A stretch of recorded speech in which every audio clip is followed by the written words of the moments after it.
तो फिल्म की शुरुआत में हमें फ्यूचर यानी आने वाला वक्त दिखाया जाता है। इंसान जैसा दिखने वाला ये बहुत ही अच्छा रूप है जिन्हें जेसी इंसान के नाम से जाना जाता है। इनका नाम जेसी एक कंपनी के नाम पर रखा गया है क्योंकि उसी कंपनी ने इन लोगों को बनाया है। तो अब इसीलिए कुछ जेसी इंसानों को एक स्पेसशिप के जरिए स्पेस में भेज दिया जाता है। वो लोग एक प्लेनेट एक सैयारे पर जाकर अपने गहरी नींद से जागते हैं। जो सब एक चेम्बर में सो रहे थे स्पेस तक आने के लिए। यहाँ आने का उनका मिशन था कि वो लोग एक स्पेसशिप जिसका नाम एट्रोमिटोस है उसे ढूंढे जो इस सैयारे पर भेजा था। मगर अब उसका कुछ पता नहीं है कि वो कहाँ है। उसके अंदर कोई गड़बड़ी भी हो गई थी क्योंकि उस स्पेसशिप में ही वो चीज है जिसे जमीन पर ले जाकर सब कुछ ठीक कर सकते हैं। और फिर बहुत जल्द इन्हें वो स्पेसशिप इन्हें एट्रोमिटोस मिल भी जाता है। मगर वो देखती है कि इसमें तो एक काफी बड़ा छेद बना हुआ है। उसकी हालत से लग रहा है कि वो जल्द और भी टूट जाएगा। इसीलिए ये लोग एट्रोमिटोस को अपने स्पेसशिप के साथ जोड़ने के लिए सारी एनर्जी लगा देते हैं जिससे आखिरकार दोनों स्पेसशिप अच्छे से जुड़ जाते हैं एक साथ। लेकिन जब उनके साथियों में डॉक्टर और उसके साथी इस बात की खुशी में एक दूसरे से ताली मारने लगते हैं तो उनका सीनियर उन्हें गुस्सा होता है और ऐसा करने से मना करता है क्योंकि ऐसा करने से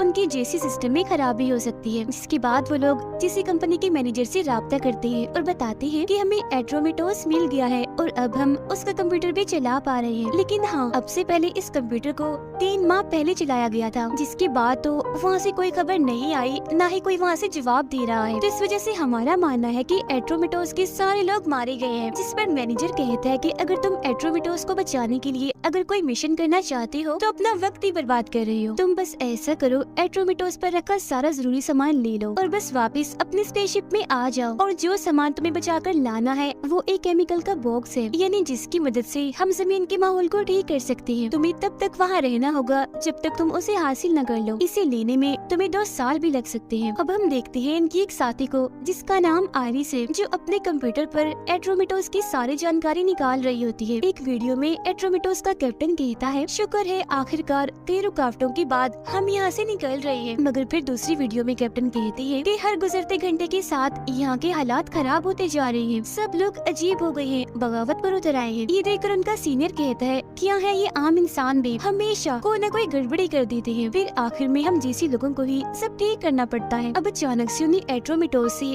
तेज गाने की आवाज आने लगती है। अभी तक उसका दरवाजा बंद था जिसे जैसे उनका डॉक्टर साथी खोलता है ये सब अपनी अपनी गन्स लेकर एट्रोमिटोस के अंदर आ जाते हैं। अंदर आते ही उन्हें दीवारों पर कुछ अजीब तरह की तस्वीरें दिखाई देती हैं। साथ ही गाना भी वहाँ इतना तेज था कि वो लोग एक दूसरे की आवाज भी नहीं सुन पा रहे थे। अब तभी यहाँ एक रोबोट आकर इन पर हमला कर देता है। इस रोबोट को इसलिए बनाया गया था ताकि वो स्पेसशिप की हिफाजत कर सके, मगर अब इससे पहले वो इन्हें कोई नुकसान पहुँचाता ये उसे ही तबाह कर देते हैं। फिर इस पूरी जगह की जाँच करने के लिए वो अलग अलग हिस्सों में चले जाते हैं। डॉक्टर देखता है कि स्पेसशिप का ब्लैक बॉक्स यहाँ से जबरदस्ती निकाल दिया गया है। ब्लैक बॉक्स यानी एक ऐसा बॉक्स जिसमें किसी भी स्पेसशिप और इसकी फ्लाइट की जानकारी रखी जाती है। साथ ही शिप को कंट्रोल भी किया जा सकता है, मगर फिर भी वो किसी तरह वहाँ चल रहे गाने को बंद कर देता है। वो लोग देखते हैं कि यहाँ के पेड़ पौधे काफी बड़े हो गए हैं और फिर इन्हीं के बीच उन्हें एक इंसान जैसे दिखने वाली रोबोट मिलती है जिसे इसलिए बनाया गया था ताकि वो यहाँ एट्रोमिटोस पर आने वाले लोगों की मदद कर सके। वो फिर इनसे बात करती है, कहती है कि एक इंसान अभी भी एट्रोमिटोस पर जिंदा है जिसका नाम ट्रेविस है। और फिर ढूंढने पर आयरिस को ट्रेविस मिल भी जाता है, मगर उसकी हालत काफी खराब थी, बड़े बड़े बाल थे और वो चुपचाप बैठा था। उसे देखने से लग रहा था जैसे वो कोमा में है। इसके बाद इनका सीनियर अपने मिशन पर निकल जाता है। इन्हें जिस मकसद के लिए वो यहाँ आए थे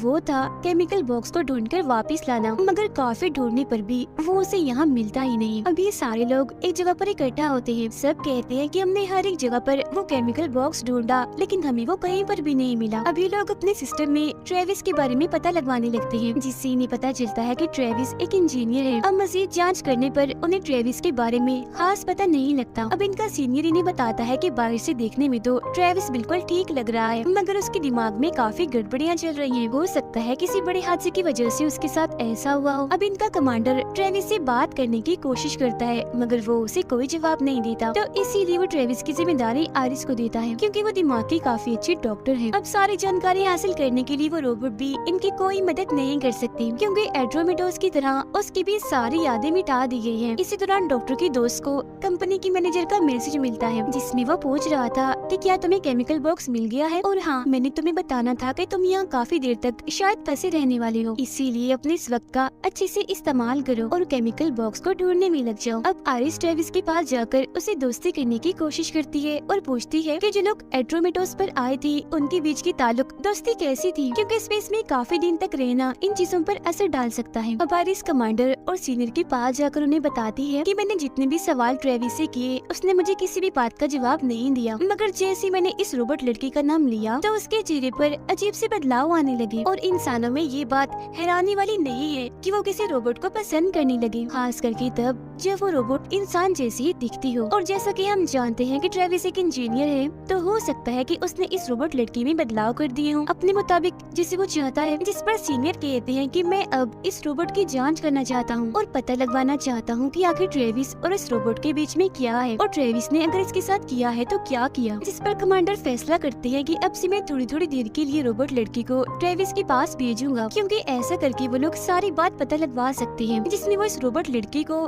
चारे की तरह इस्तेमाल करेंगे। अब कुछ देर के बाद पूरे स्पेसशिप की बिजली चली जाती है और इन्हें पता चलता है कि ट्रेविस तो यहाँ से भाग गया है, और शायद वो अपने साथ एक गन भी ले गया है, क्योंकि वहाँ पे रखी एक गन गायब थी। अब गन लेकर आइरिस ट्रेविस को ढूंढने जाती है। वो उसे मिल तो जाता है, मगर वो देखती है कि ट्रेविस ने मुझ पर ही गन तानी हुई है, इसीलिए वो प्यार प्यार से ट्रेविस से बात करने की कोशिश करती है। वो जैसे उसे काबू करने वाली होती है कि तभी यहाँ कमांडर आ जाते हैं गन लेकर। वो आखिर ट्रेविस की गन नीचे कर देता है, जिसके बाद ट्रेविस को दोबारा से बंदी बना लिया जाता है। आइरिस कमांडर से कहती है कि जब मैं अपना काम कर रही थी तो तुम बीच में क्यों आई, तुम्हें मुझ पर, मेरे काम पर, मेरे तरीके पर शक है क्या? कमांडर बोलता है कि तुम ज्यादा अपना दिमाग मत लगाओ और सिर्फ मिशन के मुताबिक ही काम करो, ठीक है ना? उधर जब डॉक्टर और उसकी दोस्त साथ में थी तो डॉक्टर की दोस्त बड़ी ही अजीब चीज करती है। वो अपनी जैकेट उतारते हुए बोलती है कि यहाँ एसी के बगैर कितनी गर्मी है ना। अब उसका ऐसा बर्ताव देखकर डॉक्टर को काफी अजीब लगता है, क्योंकि वो एक जैसी इंसान है, इसीलिए उसे ऐसा कुछ महसूस नहीं होना चाहिए। अब कुछ देर के बाद इनका पूरा सिस्टम ठीक हो जाता है, जहाँ तभी फिर कंपनी की मैनेजर का मैसेज आता है, जिसमें वो कहता है कि तुम्हारा सबसे जरूरी मिशन उस केमिकल बॉक्स को कैसे भी करके ढूंढ कर लाना है, क्योंकि बाकी सारी चीजें तो बाद की बात है। आइरिस एक बार फिर दीवार पर बनी पेंटिंग्स और तस्वीरें देखती है और दोबारा से ट्रेविस के पास जाती है। वो इस बार उससे उन पेंटिंग्स और तस्वीरों की ही बात करती है, जिसके बाद वो रोबोट लड़की को दोबारा से ट्रेविस के पास भेजती है। खुद वो एक दूसरी जगह पर आकर एक छोटी सी कैमरा के जरिए उन दोनों को देख रही थी। वो देखती है कि ट्रेविस रोबोट के कान में मैंड्रिन जुबान में कुछ कह रहा है। अब आइरिस अपने सीनियर से बात करने जाती है, जहाँ वो कहता है मुझे याद नहीं आ रहा मैं यहाँ क्यों आया था, और ये काफी अजीब है क्योंकि मैं चीजें कभी नहीं भूलता। अब सीनियर को मैंड्रिन जुबान आती थी, इसीलिए वो इसके पास आई थी। वो फिर सीनियर को ट्रेविस की कही बात सुनाती है, मगर क्योंकि ट्रेविस काफी हल्का बोल रहा था, इसीलिए फिलहाल तो उसे कुछ भी समझ नहीं आती। इसीलिए वो कहता है कि अभी तो मैं इसे समझ नहीं पा रहा, तुम ऐसा करो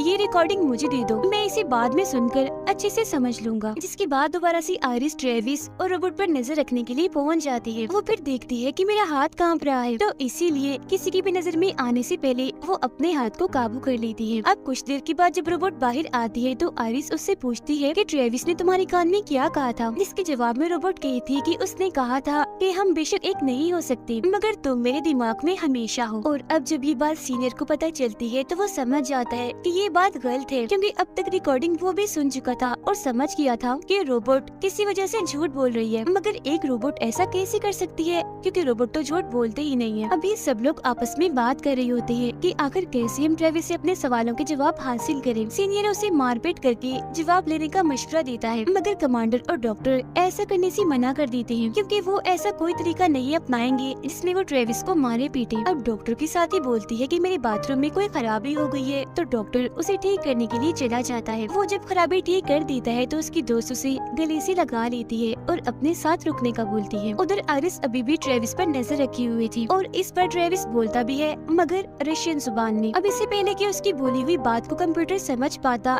एड्रोमेटोस हिलने लगता है, जहाँ तभी उन्हें पता चलता है कि एक जगह का दरवाजा खुला हुआ है, इसीलिए इनके स्पेसशिप में बाहर की सारी हवा आ रही है। कमांडर देखता है कि डॉक्टर अपनी दोस्त के कमरे से बाहर आ रहा है, मगर फिलहाल के लिए वो इस बात को नजरअंदाज करके आने वाली मुसीबत पर ध्यान देता है। उन्हें कुछ समझ नहीं आ रही होती कि ये दरवाजा किसने खोला, और वो भी सामान वाले कमरे का, क्योंकि वो तो हमेशा ही काफी मजबूती से बंद रहता है। दरवाजा दरवाजा बंद करने डॉक्टर रस्सी पहन के बाहर जाता है और रस्सी को कमांडर ने पकड़ा हुआ था। वो दरवाजा तो बंद कर देता है मगर डॉक्टर की दोस्त रोने लगती है क्योंकि उसे लग रहा था कि शायद मेरा दोस्त मुसीबत में है। अब कमांडर तो सही सलामत आ जाता है मगर हवा के प्रेशर से डॉक्टर बेहोश हो जाता है। इसीलिए सीनियर उसे चेक करने, उसकी जांच करने अपने साथ ले जाता है। वो फिर बताता है कि मेरे हिसाब से ये बिल्कुल ठीक है, इसे बस थोड़े आराम की जरूरत है, फिर ये अपनी नॉर्मल हालत में आ जाएगा। इसके बाद कमांडर डॉक्टर की दोस्त को डांटने लगता है क्योंकि जब वो उसका बाथरूम ठीक करने गया था तो उसने डॉक्टर को गले से लगा लिया था। वो कहते हैं कि तुम्हें ये बात अच्छे से याद रखनी चाहिए कि हम आम इंसान नहीं है बल्कि हम जैसे इंसान हैं। दोस्ती करना, करीब आना, ये सब हमारे लिए नहीं बना,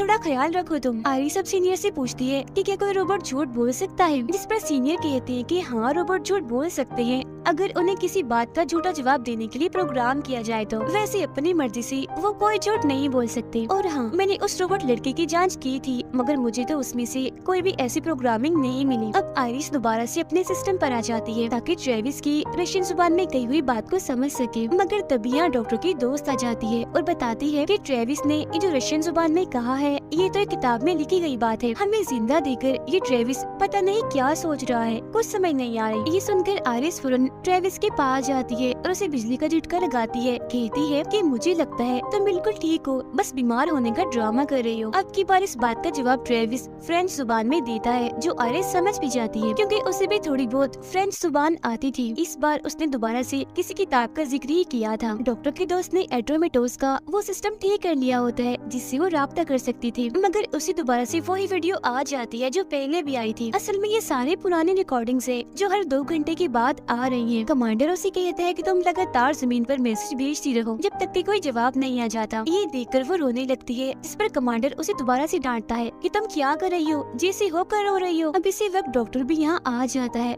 जिसे देख उसकी दोस्त गले से लग जाती है। अब उनको ऐसे देखकर कमांडर दोबारा से उन्हें डांटता है, कहता है कि ये सब तुम दोनों की वजह से हुआ है। अगर उस दिन तुम दोनों साथ में ना होती तो तुम्हें पता चल जाता कि सामान वाले कमरे का दरवाजा खुला हुआ है और हमें ये सब ना देखना पड़ता। तो इसीलिए चिपकना बंद करो और दूर रहो एक दूसरे से क्योंकि तुम दोनों की गलती की वजह से ही हम सब मरने वाले थे। वो फिर डॉक्टर की दोस्त को कहता है कि तुम तो सबसे पहले काम करो, तुम जाओ सीनियर के पास अपनी जांच करवाने कि आखिर तुम इतनी जज्बाते क्यों हो रही हो। वो डॉक्टर को फिर बताता है कि लाख कोशिश के बाद भी जानकारी नहीं मिल रही, पता नहीं जानकारियाँ कहाँ चली गई है। सीनियर डॉक्टर की दोस्त की जाँच कर रहा होता है मगर उसे कोई भी गड़बड़ी नहीं मिलती। वो फिर सीनियर से पूछती है कि आजकल आपको कुछ अजीब महसूस हो रहा है। अब हालांकि सीनियर को अजीब महसूस हो तो रहा है मगर इसके बावजूद भी वो ना में जवाब देता है। इधर आइरिस ट्रेविस की फ्रेंच में बोली गई बात की जांच कर रही है जिसके बाद वो दीवार पर बनी तस्वीरों और पेंटिंग्स पर लाइट मार के देखती है जहाँ उसे छुपा हुआ मैसेज समझ आ जाता है। वो पुरानी जानकारियों को भी देखती है। अब कमांडर उसके पास आता है ये पूछने के लिए कि अभी तक तुम्हें क्या जानकारी मिली है, जिस पर आइरिस बताती है कि एट्रोमेटोस कभी भी खतरे में नहीं था। हमारे आने से पहले ट्रेविस एट्रोमेटोस को सबसे बड़े सैयारे पर ले गया था जो काफी खतरनाक था क्योंकि ऐसा करना उसकी मजबूरी थी। और वो केमिकल बॉक्स जिसे हम ढूंढने आए हैं उसे लेकर भी एट्रोमेटोस के लोगों के बीच में बहस हो गई थी। इसीलिए मुझे लगता है कि कंपनी के मैनेजर ने हमें केमिकल बॉक्स के बारे में जो भी बताया है वो सच है ही नहीं, या अगर सच है भी तो आधा अधूरा है। फिर वो दीवार पर बना खुफिया मैसेज देखती है जो पानी जैसी किसी चीज का केमिकल फार्मूला था, एक ऐसे केमिकल का जो बाहर की चीजों से बड़ी आसानी से जुड़ जाता है। दूसरी तरफ पानी की ड्राइंग बनी हुई थी जिसे देखकर आइरिस बताती है कि तुम्हें याद है ट्रेविस ने मुझ पर गन तानी थी, तो दरअसल उसने मुझ पर नहीं बल्कि मेरे पीछे रखी पानी की फिल्टर मशीन पर तानी थी। खैर जो भी है, मैं इस नतीजे पर पहुंची हूँ कि जो भी केमिकल है बहुत खतरनाक है और पानी से इसका कोई ताल्लुक है जो हम जैसे लोगों और इंसानों के लिए खतरा है। जिस पर कमांडर कहते हैं कि या तो इन सब का कोई सबूत लेकर आओ या फिर ट्रेविस का मुंह खुलवाकर उससे जानकारी लो। वो फिर दोबारा से ट्रेविस के पास जाती है और कहती है कि मुझे सब बता दो, जिस पर दोबारा से वो किताबों की बातें करने लगता है और ये भी कि उस केमिकल बॉक्स की वजह से सब के सब मारे जाएंगे। साथ ही वो जोर से हंसने भी लगता है जिस वजह से आइरिस को इतना गुस्सा आ जाता है कि वो यहाँ से चली ही जाती है। इस दौरान आइरिस और सीनियर दोनों के साथ ही अजीब होता है। आइरिस का हाथ कांप रहा था तो सीनियर बातें बोल रहा था। अब डॉक्टर कमांडर को बताता है कि अगर केमिकल बॉक्स को स्पेस में छोड़ा होगा तो वो बड़े प्लेनेट की जमीन पर जाके गिर गया होगा मगर टूटा भी नहीं होगा क्योंकि उस बॉक्स को खास तरह से बनाया हुआ था और जानकारी के बगैर उस बॉक्स को तोड़ना बहुत ही मुश्किल होगा, इसीलिए वो अभी भी वही सही सलामत हो सकता है। अब सारे हालात को देखते हुए कमांडर ये मंजूरी दे ही देता है कि कैसे भी करके ट्रेविस से जानकारी निकलवाओ, चाहे तो फिर उसे मारना ही क्यों न पड़े। फिर आयरिस ट्रेविस के पास आकर पूछती है कि जल्दी बता दो केमिकल बॉक्स कहाँ है, वरना सीनियर तुम्हें बहुत बुरी तरह से मारेगा और लहूलुहान कर देगा। अब पहले तो वो कोई जवाब नहीं देता, देखता है कि सीनियर रोबोट के हाथ को नुकसान पहुंचा रहा है। और फिर जैसे वो रोबोट के सर को झटका देकर उसे तोड़ने ही वाला था, तो तब ट्रेविस बोलता है कि रुको, मैं बताता हूँ केमिकल बॉक्स के बारे में। मैं तुम्हें उस बॉक्स के बारे में सारी जानकारी दूंगा, मगर तुम मुझे पहले मेरी इस रोबोट को ठीक करने दो। अब डॉक्टर दोबारा से अपनी दोस्त से मीठी मीठी बातें करके उसके गले से लग जाता है। उसकी दोस्त भी बातों में आ जाती है, इसीलिए वो उसे रोकते भी नहीं। ये देखकर कमांडर को इतना गुस्सा आता है कि वो जाकर डॉक्टर को पीटने लगता है, मगर सीनियर उनकी लड़ाई छुड़वाकर वो जानकारी बताता है जो ट्रेविस से मिली थी। जानकारी की मदद से वो उस जगह के बारे में पता लगवा लेती है जहाँ वो बॉक्स है, मगर जब भी उस जगह को चेक करती है तो इन्हें वहाँ कुछ भी नहीं मिलता। कमांडर बोलता है कि मैं और डॉक्टर नीचे जाकर बॉक्स को ढूंढते हैं और अपने साथ ले आते हैं। जिस दौरान आयरिस उस रोबोट को ठीक करने का सामान लेकर ट्रेविस के पास आती है और पहले की तरह सवाल जवाब करती रहती है। ट्रेविस बताता है कि मैंने ही लाशों और उस केमिकल बॉक्स को उस बड़े प्लेनेट पर भेजा था, मैंने ही एट्रोमेटोस और इस रोबोट की यादों को मिटाया था, मगर आखिर में मैं खुद को नहीं खत्म कर पाया। असल में यहाँ एक काफी बड़ी गड़बड़ी हो गई थी, जिस वजह से एट्रोमेटोस में ये सब हुआ। मैं क्योंकि उस गड़बड़ी को भूल नहीं पा रहा था, इसीलिए मैंने उसे यहाँ की हर एक दीवार पर बना दिया ताकि जो लोग यहाँ पर आए गड़बड़ी का उन्हें खुद ही पता चल जाए, क्योंकि जो भी गड़बड़ी मसला मसाइल यहाँ पर था वो जुबान से बताया नहीं जा सकता। असल में जब उस केमिकल बॉक्स को अंदर शिप में लाया जा रहा था तो किसी के कपड़ों के साथ लगकर वो केमिकल भी अंदर आ गया और पानी में मिक्स हो गया, जिस वजह से यहाँ का सारा पानी खतरनाक जहरीला जानलेवा हो गया और यही वजह है कि इतनी तेजी से लोग मारे गए। हालांकि मैंने इस बारे में जमीन पर मैसेज भी भेजा था, यानी कि केमिकल की वजह से पानी खतरनाक हो गया है और लोग मर रहे हैं, मगर मैनेजर ने बड़ी आसानी से ही हल्के से मुँह से ही कह दिया कि तुम्हारे पास पानी को फिल्टर करने वाली मशीन है, तुम उसके जरिए पानी को ठीक कर लो, मतलब कि पानी के अंदर से केमिकल को निकाल दो। जिसका मतलब साफ था कि मैनेजर इस बारे में पहले से ही जानता था। आगे वो बताता है कि हमारे लोग दो ग्रुप्स में बैठ गए थे। अब वो लोग जो जान गए थे कि ये केमिकल कितना खतरनाक है, इसे जमीन पर नहीं ले जाना, उन्हें मैनेजर के साथियों ने मार दिया और सिर्फ मैं जिंदा इसलिए बच गया क्योंकि मैं किसी की तरफ नहीं था, मगर फिर बचे हुए लोगों को भी कोई मारता जा रहा था। अब जिस लैब में जैसी इंसानों को बनाया गया था, यानी उस कंपनी की, वो इंसानों को खत्म करना चाहती है। यही वजह थी कि मैनेजर इस बॉक्स को बार बार जमीन पर क्यों मंगवा रहा है, क्योंकि इसके जरिए वो पूरे इंसानियत का खात्मा करना चाहता है। वो लोग इंसानों को इसीलिए मारना चाहते हैं ताकि इंसान के खून से जैसी इंसान को पहले जैसा ठीक किया जा सके, मतलब जो बदलाव जैसी में आते हैं वो ठीक हो सके। ये सारी बातें सुनकर जैसी आयरिस वहाँ से जाती है तो ट्रेविस अपने रोबोट को ठीक करने में लग जाता है। अब डॉक्टर की दोस्त के पास मैनेजर का मैसेज आता है जो कहता है कि ये मेरा आखिरी मैसेज है। आगे वो कहता है कि मुझे पता चल रहा है कि तुम लोग अजीबोगरीब सा महसूस कर रहे हो क्योंकि तुम्हारे डीएनए अब बदल रहे हैं जिन्हें ठीक भी नहीं किया जा सकता। और हाँ, ट्रेविस ने बिल्कुल ठीक बताया है कि इंसानों को मारा जा रहा है, इसीलिए क्योंकि तुम भी ठीक नहीं हो सकते तो थोड़ी देर में तुम पागल हो जाओगे। इसके बाद वो आपस में बैठकर बात कर रहे होते हैं कि क्या किया जाए, जिस पर सीनियर कहते हैं कि हम ऐसा करते हैं, ट्रेविस के खून से खुद को ठीक कर लेते हैं क्योंकि वो भी तो एक इंसान ही है ना, मगर एक मुसीबत है, ऐसा करने से ट्रेविस ही मारा जाएगा। ये सुनकर आयरिस कहती है कि कुछ भी करने से पहले हमें कमांडर और डॉक्टर के वापस आने का इंतजार करना चाहिए, जो नीचे गई है केमिकल बॉक्स को ढूंढने के लिए। अब कुछ देर के बाद जब वो वापस आते हैं तो आपस में बैठकर ये बातचीत करने लगते हैं कि अपने अपनी जान बचाने के लिए क्या किया जाए, और फिर आखिर में वो इस बात पर राजी हो ही जाते हैं कि हम ट्रेविस का खून निकाल कर खुद को ठीक कर लेंगे, क्योंकि एक इंसान की जान बचाने के लिए वो 5 नहीं मर सकते। इसीलिए सीनियर ट्रेविस का खून लेने के लिए चला जाता है। अब तभी उन्हें ट्रेविस की बताई बात से पता चलता है कि एट्रोमेटोस पर बाद में जितने भी लोग मारे गए थे उन्हें और किसी ने नहीं बल्कि इस रोबोट ने ही मारा था। ठीक इसी वक्त रोबोट जाग जाती है और सीनियर पर हमला करके उसका गला पकड़ लेती है। फिर जैसे सब लोग अपने गर्ल्स लेकर वहाँ पहुँचते हैं तो सीनियर को बेहोश पड़ा देखते हैं, जबकि वो रोबोट तो ट्रेविस को अपने साथ लेकर भाग चुकी थी। अब तभी इन्हें कोई आवाज सुनाई देती है, इसे डॉक्टर चेक करने जाता है, मगर जब वो वापस आता है तो ये देखकर काफी हैरान और दुखी हो जाता है कि उसकी प्यारी दोस्त को उस रोबोट ने मार दिया है। अब इस बात से उसे इतना गुस्सा आ गया था कि आयरिस के मना करने के बावजूद भी वो अकेला ही रोबोट को ढूंढने के लिए चला जाता है। वो फिर उसे सामान वाले कमरे में मिल भी जाती है, मगर जहाँ वो पहले मासूम सी थी, चुपचाप सी थी, अब वो इतनी तेज हो गई थी कि काफी खतरनाक लड़ने लगती है। हालांकि डॉक्टर उसका मुकाबला करता है, उसे मारता है, मगर वो उस पर भारी पड़ करके उसे काफी मारती है और आखिरकार उसकी जान ही ले लेती है। अब आयरिस को ट्रेविस पीछे से ढूंढ लेता है और गन से उसको बेहोश कर देता है। अब तभी इधर कमांडर आकर ट्रेविस पर भी हमला कर देता है। अब जब रोबोट यहाँ आती है तो वो समझती है कि आयरिस बेहोश पड़ी है, इसीलिए उसके पास से गुजरती है, मगर असल में तो ये बस इसे फंसाने का जाल था। कमांडर ने तो दरअसल ट्रेविस को पकड़ा हुआ था ताकि वो रोबोट को कंट्रोल कर सके। जिसके बाद कमांडर और आयरिस स्पेसशिप के बिजली वाले हिस्से पर हमला करते हैं। ऐसा करने से रोबोट पर बिजली गिरती है और वो टूटकर गिरने लगती है। अब बाद में कमांडर ट्रेविस को मारने का सोचता है क्योंकि उसने ये रोबोट में बदलाव किए थे, जिस पर वो कहता है कि नहीं,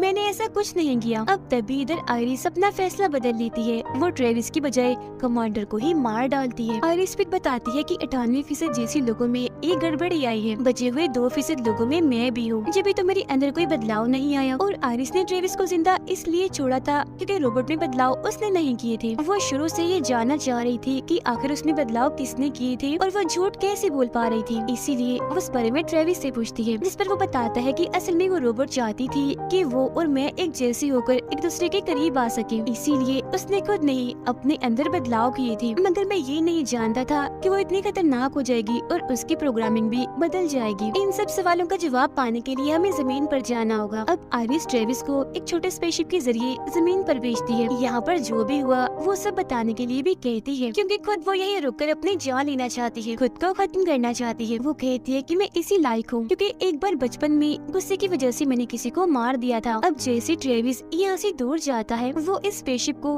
बड़े प्लेनेट पर गिराकर तबाह कर लेती है ताकि वो सारी मुसीबतों से छुटकारा पा सके और बाकी लोग भी केमिकल के खतरे से आजाद हो जाएं। और इसी के साथ ये कहानी इधर ही खत्म हो जाती है।